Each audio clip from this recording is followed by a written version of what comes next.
कुंभ मेले का आयोजन प्रयागराज में जनवरी माह में किया जाता है। अर्ध कुंभ का आयोजन 6 वर्ष और पूर्ण कुंभ का आयोजन 12 वर्षों के बाद किया जाता है। ये मेला दुनिया का सबसे बड़ा धार्मिक व संस्कृति का प्रतीक है।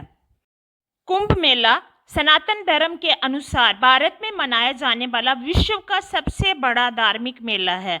कुंभ मेला भारत में आयोजित होने वाला एक विशाल मेला है जिसमें करोड़ों श्रद्धालु हर 12वें वर्ष प्रयागराज, हरिद्वार, उज्जैन और नासिक में से किसी एक स्थान पर एकत्र होते हैं और पवित्र नदी में स्नान करते हैं।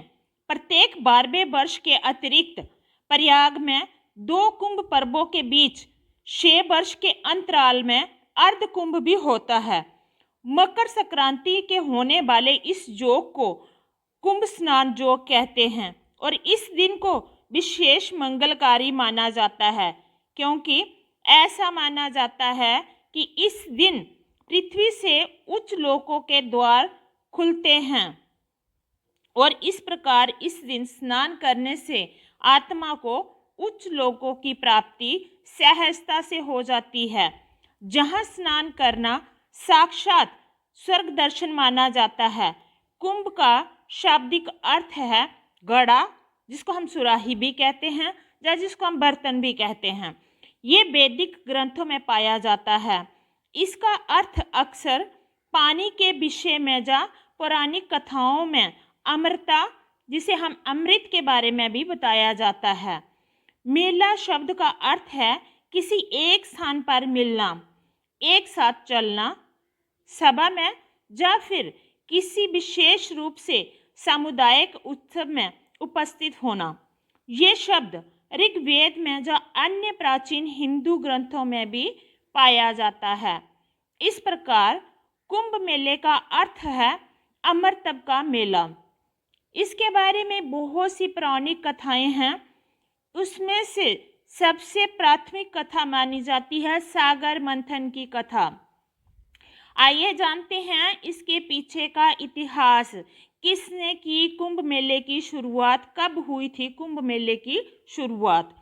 कुंभ पर्व के आयोजन को लेकर 2-3 पौराणिक कथाएं प्रचलित हैं, जिनमें से सर्वाधिक मान्य कथा देव दानवों द्वारा समुद्र मंथन से प्राप्त अमृत कुंभ से अमृत बूंदें गिरने को लेकर है। इस कथा के अनुसार महर्षि दुर्वासा के श्राप के कारण जब इंद्र और अन्य देवता कमजोर हो गए तो दैत्यों ने देवताओं पर आक्रमण कर उन्हें परास्त कर दिया। तब सब देवता मिलकर भगवान विष्णु के पास गए और उन्हें सारा वृतांत सुनाया। तब भगवान विष्णु ने उन्हें दैत्यों के साथ मिलकर क्षीर सागर का मंथन करके अमृत निकालने की सलाह दी। भगवान विष्णु के ऐसा कहने पर संपूर्ण देवता दैत्यों के साथ संधि करके अमृत निकालने के यत्न में लग गए।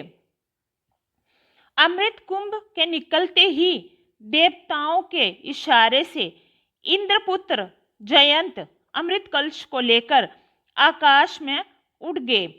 उसके बाद दैत्य गुरु शुक्राचार्य के आदेशानुसार दैत्यों ने अमृत को वापस लेने के लिए जयंत का पीछा किया और घोर परिश्रम के बाद उन्होंने बीच रास्ते में ही जयंत को पकड़ लिया। तत्पश्चात अमृत कलश पर अधिकार जमाने के लिए देव दानवों के 12 दिन तक अभिराम युद्ध होता रहा। इस परस्पर मारकाट के दौरान पृथ्वी के 4 स्थानों पर प्रयागराज, हरिद्वार, उज्जैन और नासिक पर कलश से अमृत की बूंदें गिरी थी। उस समय चंद्रमा ने घट से प्रस्रवण होने से, सूरज ने घट फूटने से, गुरु ने दैत्यों के अपहरण एवं शनि ने देवेंद्र के भय से घट की रक्षा की। कला शांत करने के लिए भगवान ने मोहिनी का रूप धारण कर यथा अधिकार सबको अमृत बांटकर पिला दिया। इस प्रकार देव दानवों के युद्ध का अंत किया गया। अमृत प्राप्ति के लिए देव दानवों में परस्पर 12 दिन तक निरंतर युद्ध हुआ था। देवताओं के 12 दिन मनुष्यों के 12 वर्ष के तुल्य होते हैं, 12 वर्ष के बराबर होते हैं। अतः कुंभ भी 12 होते हैं। उनमें से 4 कुंभ पृथ्वी पर होते हैं और शेष 8 कुंभ देवलोक में होते हैं, जिन्हें केवल देवगण ही प्राप्त कर सकते हैं। मनुष्य की वहां पहुंच नहीं है। जिस समय में चंद्रादिकों ने कलश की रक्षा की थी, उस समय की वर्तमान राशियों पर रक्षा करने वाले चंद्र सूर्यादिक ग्रह जब आते हैं, उस समय कुंभ का योग होता है। अर्थात जिस वर्ष जिस राशि पर सूर्य, चंद्रमा और बृहस्पति का संयोग होता है, उसी वर्ष उसी राशि के योग में जहाँ जहाँ अमृत बूंदें गिरी थी, वहाँ वहाँ कुंभ पर्व होता है। ये मेला दुनिया का सबसे बड़ा मेला है। कुंभ मेला 48 दिनों तक चलता है।